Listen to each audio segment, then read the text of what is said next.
Have you ever wondered what happens when you mix engine oil with PVA glue? In this video, we'll explore a unique experiment where two seemingly unrelated materials come together to create a surprising result.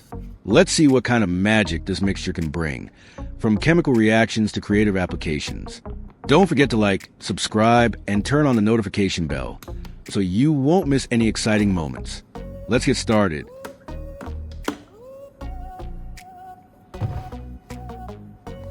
I prepared a disposable plastic cup and a small 100 milliliters cup. Next, I poured 100 milliliters of engine oil into the disposable plastic cup.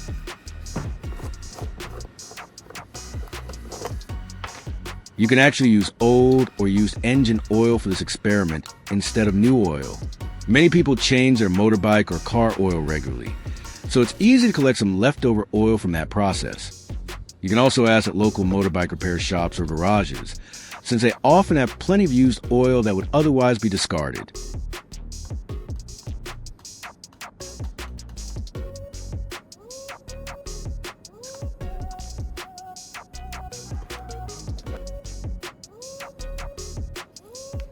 Then, I measured another 100 milliliters cup of PVA glue and poured it into the same plastic cup.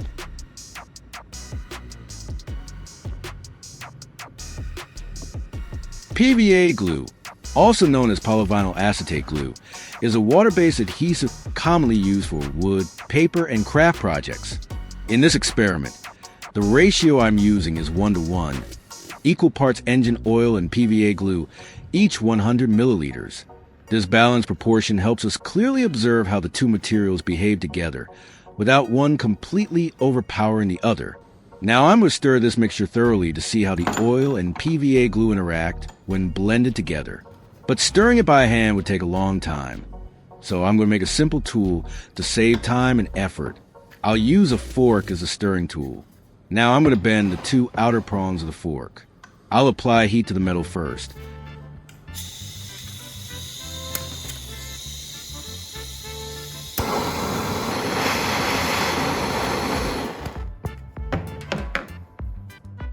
So it becomes softer and easier to bend.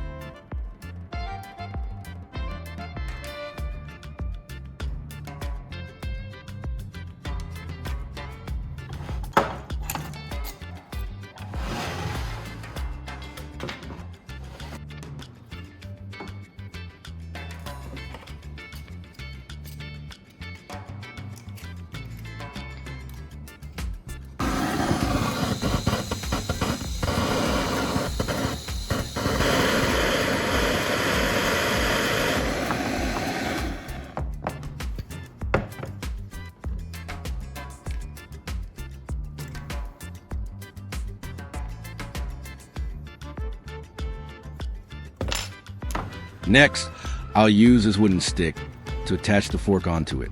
I'm going to carve a small groove at the tip.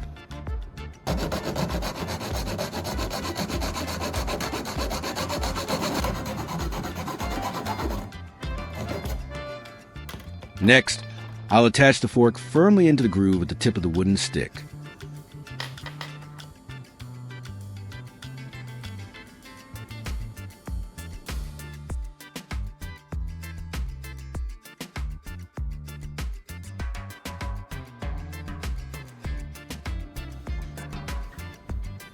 To secure in place, I'll use a combination of super glue and baking soda. First, I apply a few drops of super glue directly into the groove where the fork sits. Then, I sprinkle a thin layer of baking soda over the glue. As soon as they come into contact, the reaction makes the glue harden almost instantly, locking the fork tightly in place. By repeating this process a couple times, glue, then baking soda, the joint becomes firm, stable, and strong enough to handle stirring the mixture, now that the fork is firmly attached to the wooden stick.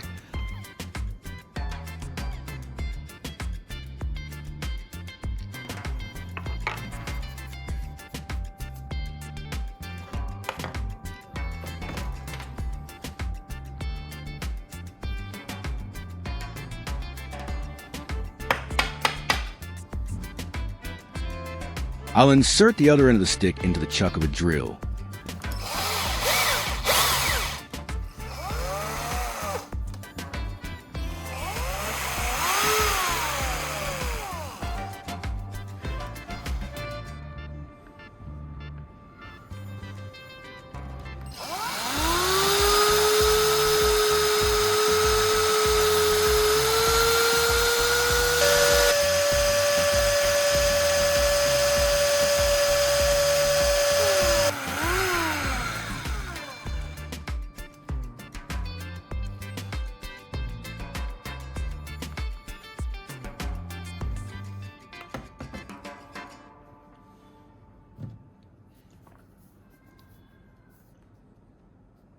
Next, I'll pour 50 milliliters of ethanol into the mixture.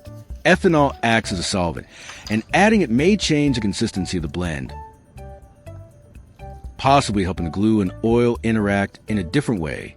I'll continue stirring the mixture thoroughly with a drill-powered mixer, allowing the ethanol, engine oil, and PVA glue to blend together as much as possible.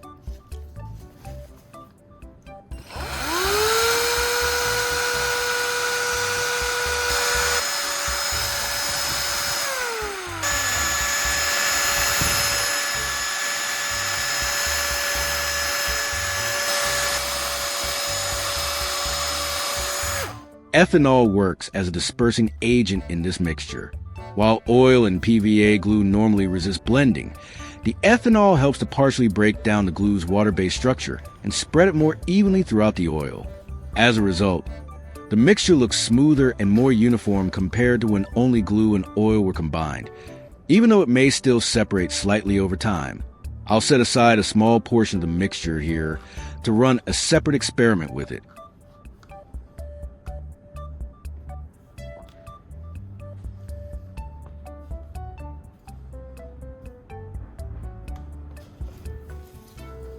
Now I'll add some cement powder into the portion mixture.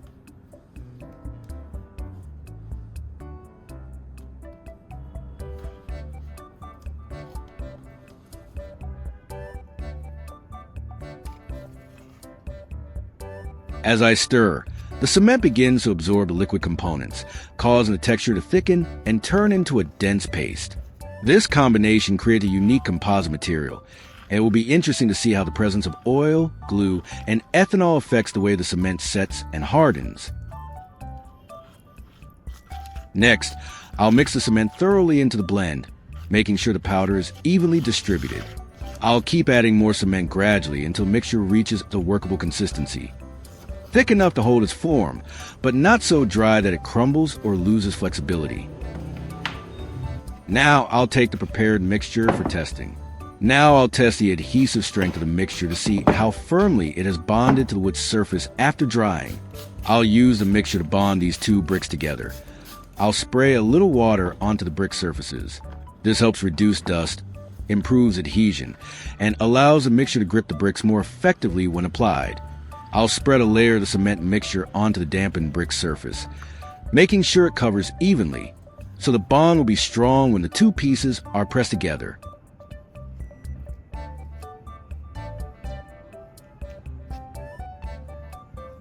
Next, I'll spray some water onto the surface of the second brick, then press it firmly against the first one, so the cement mixture spreads and bonds the two together. I'll set the bonded bricks aside and let them dry, giving the mixture time to harden and form a solid connection between the two surfaces.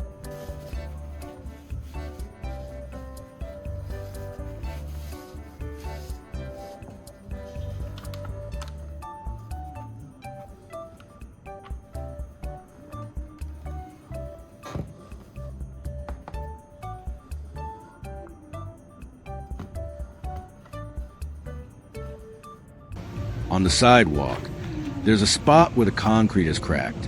The surface shows visible lines running across it, with small fragments starting to chip away. Dust and tiny pebbles have gathered in the gap, making it clear that the cement has weakened over time due to weather and pressure. This damaged area creates an ideal place to test the repaired mixture. I'll apply the mixture directly onto the cracked section of the sidewalk, pressing it firmly into the gaps. Then, using a trowel, I'll spread it evenly across the surface, making sure the paste fills every crevice and levels out with the surrounding concrete. This helps create a smooth finish while reinforcing the weakened area.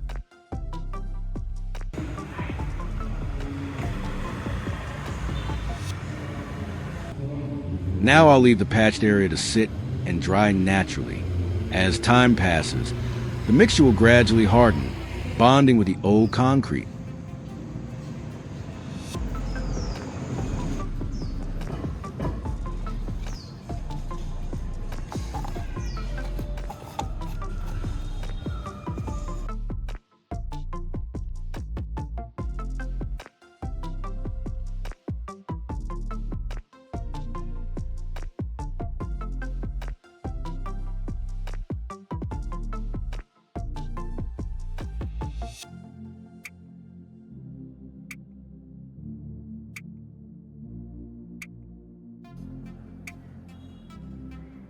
Next, I'll use the portion of the mixture I set aside earlier to coat the surface of the wood. It's a piece of wood with a rough, uneven surface. The grain is clearly visible, with small splinters and ridges running along it. Some areas look dry and porous, while others have tiny cracks and indentations, making an ideal surface to test how well the mixture can spread and adhere. I'll wipe off the excess mixture from the surface, leaving behind just a thin, even coating that's well adhered to the wood. This helps prevent clumps from forming and allows the natural texture of the wood grain to show through while still being reinforced by the mixture.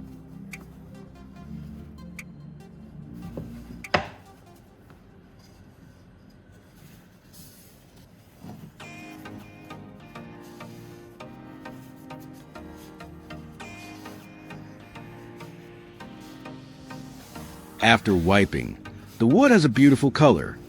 This blend highlights the texture of the wood, giving the surface a richer tone with a subtle contrast between the gloss finish and the natural brown with grain underneath.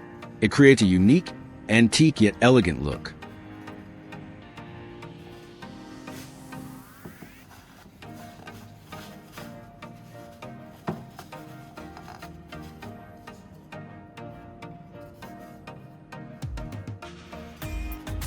I'll leave it to dry completely, allowing the mixture to fully set and bond with the wood surface. This curing stage will reveal the final texture, hardness, and how well the color and finish hold up once the moisture evaporates. After a full day, the coating on the wood has completely dried. The surface now feels firm and solid to the touch, with a matte finish.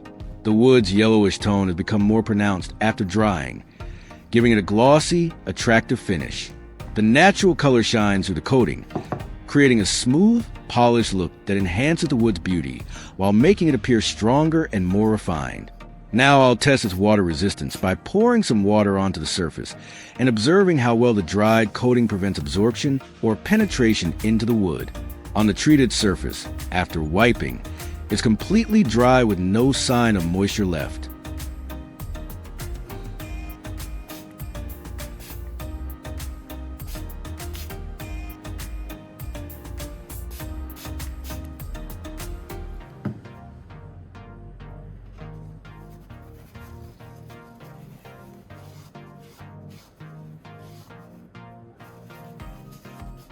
Meanwhile, on the untreated side, even after wiping, the wood still feels slightly damp, showing that the coating does provide noticeable water resistance.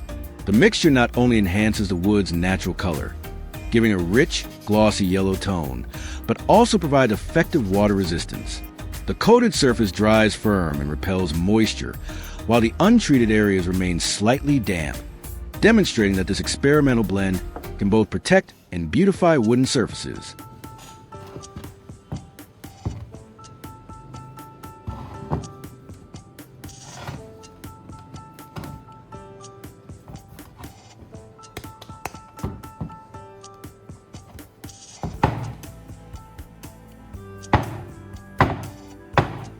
The cement mixture shows excellent adhesive strength when used with bricks. After drying, the bonded bricks form a solid, stable connection that holds firmly under pressure. This demonstrates that the blend can effectively act as a strong bonding agent for masonry work, even with the added components like oil, PVA glue, and ethanol. In summary, This mixture enhances with a glossy, water-resistant finish. Now, and provides let's go back to the sidewalk after one full day. Making the mixture as hard and visually appealing for DIY creating a protective layer that moisture.